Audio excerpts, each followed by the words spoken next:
Halo sobat semua, ada 3 berita terbaru dan terupdate tentang Prabowo dan Gibran Raka Buming Raka. Silahkan simak baik-baik, inilah berita yang pertama. Gerindra yakin, hubungan Prabowo dan Megawati semakin baik setelah Pilpres. Wakil Ketua Umum Partai Gerindra Habibur Rahman memprediksi, komunikasi antara calon presiden pemenang Pilpres 2024, Prabowo Subianto dan Ketua Umum PDIP Megawati Soekarnoputri semakin baik setelah pemilu 2024. Hal ini ia sampaikan saat ditanya apakah Prabowo juga bakal merangkul Megawati sebagaimana yang dilakukannya terhadap Ketua Umum Partai Nasdem Surya Paloh hari ini. Begitu juga saat ini. Kalau saya prediksi insya Allah lah ia akan terbangun komunikasi yang akan semakin baik dengan PDIP dan Ibu Mega, kata Habibur Rahman. Habibur Rahman mengatakan, Prabowo sangat menghormati Megawati. Ia mengetahui itu ketika dirinya mengadakan pertemuan di Kertanegara, kediaman Prabowo beberapa waktu lalu dalam sebuah rapat internal. Terakhir di rapat internal kami, kalau enggak salah, kami dipanggil Dewan Pembina itu ke Kertanegara. Ya Pak Prabowo menyatakan ya beliau sangat menghormati ya Ibu Megawati, ujar dia. Menurut dia, hubungan yang baik antara Prabowo dan Megawati sudah terjalin sejak lama. Bahkan dalam kontestasi pemilu, meski kedua pihak pernah berbeda kubu, kata Habibur Rahman, komunikasi yang baik tetap berlanjut sesudah penyelenggaraan pemilu. Dalam berbagai event pemilu-pemilu sebelumnya, juga terbukti, walaupun pernah berkontestasi kemudian juga hubungan ketegangan mencair, dan hubungan baik kembali berlanjut, ungkap Wakil Ketua Komisi 3 DPR ini. Itulah berita yang pertama, sekarang Mimin akan bacakan berita yang kedua. Diajak gabung ke pemerintahan Prabowo, begini respons Surya Paloh.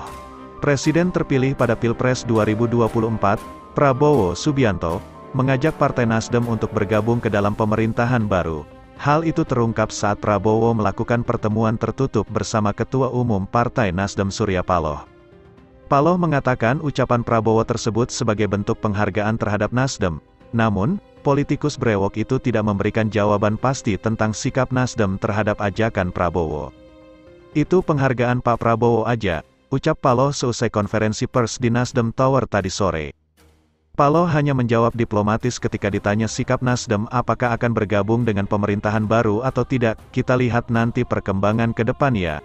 Itu 50-50, possibility-nya masih, imbuhnya. Setelah melakukan pertemuan bersama, Prabowo dan Surya Paloh menggelar konferensi pers. Prabowo mengaku selalu menawarkan dan mengajak Nasdem untuk bekerja sama.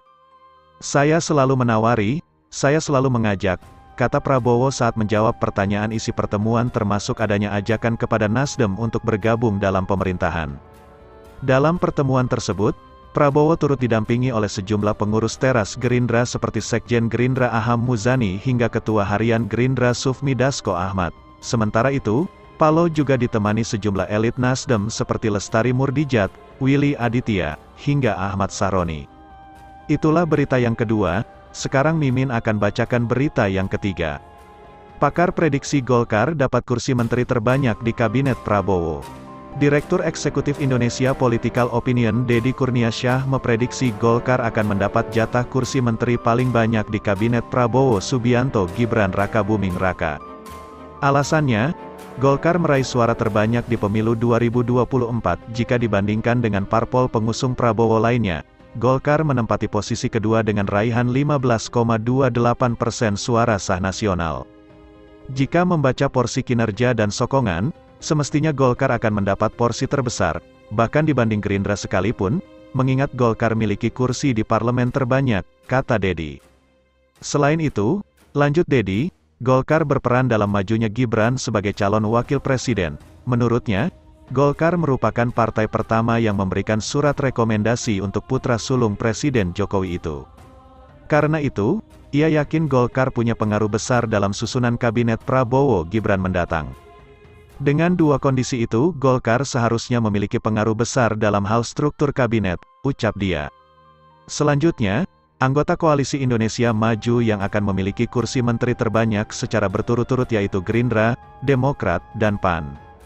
Sementara itu, jika ada parpol di luar koalisi yang bergabung, maka Demokrat dan PAN kemungkinan akan berbagi kursi. Deddy pun berpendapat PKB dan Nasdem sejauh ini yang paling berpotensi bergabung ke koalisi Prabowo. P3 sendiri tidak masuk hitungan, Seharusnya PPP pun tidak perlu ada di kabinet karena tidak memiliki kursi di parlemen. Sementara PKS sejauh ini lebih potensial di luar pemerintah, ujarnya.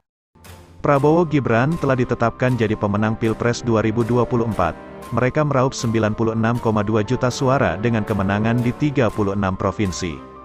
Usai penetapan oleh KPU, komposisi menteri di kabinet Prabowo Gibran mulai jadi perbincangan. Ketua Umum Partai Golkar Airlangga Hartarto secara spesifik meminta 5 kursi di kabinet. Pernyataan itu disampaikan Airlangga. Wakil Ketua Umum Partai Golkar Melchias Markus Mekeng mengaku akan menyampaikan langsung permintaan partainya itu kepada Prabowo. Tentunya kami sampaikan kepada Presiden. Apakah Presiden setuju atau enggak itu kan prerogatif Presiden, ucap Mekeng saat dihubungi. Sementara itu, PAN menyerahkan sepenuhnya perihal kursi kabinet kepada Prabowo. Berita selanjutnya, kata Prabowo, rakyat ingin pemimpin bangsa rukun usai pemilu. Calon Presiden Prabowo Subianto mengatakan bahwa rakyat menginginkan para elit politik atau pemimpin bangsa bersikap rukun setelah berakhirnya pelaksanaan pemilihan umum 2024. Seusai bertemu Ketua Umum Partai Nasdem Surya Paloh, Prabowo menginginkan pertemuannya dengan Surya Paloh dimaknai bahwa bangsa Indonesia telah berkembang menjadi bangsa yang dewasa dan matang dengan sistem demokrasi. Pada pemilu 2024, Surya Paloh berbeda kubu dengan Prabowo karena mengusung Anies Baswedan sebagai calon presiden. Saya berkeyakinan bahwa faktor kerjasama di antara kepemimpinan itu sangat penting dan ini yang dituntut rakyat kita, kata Prabowo.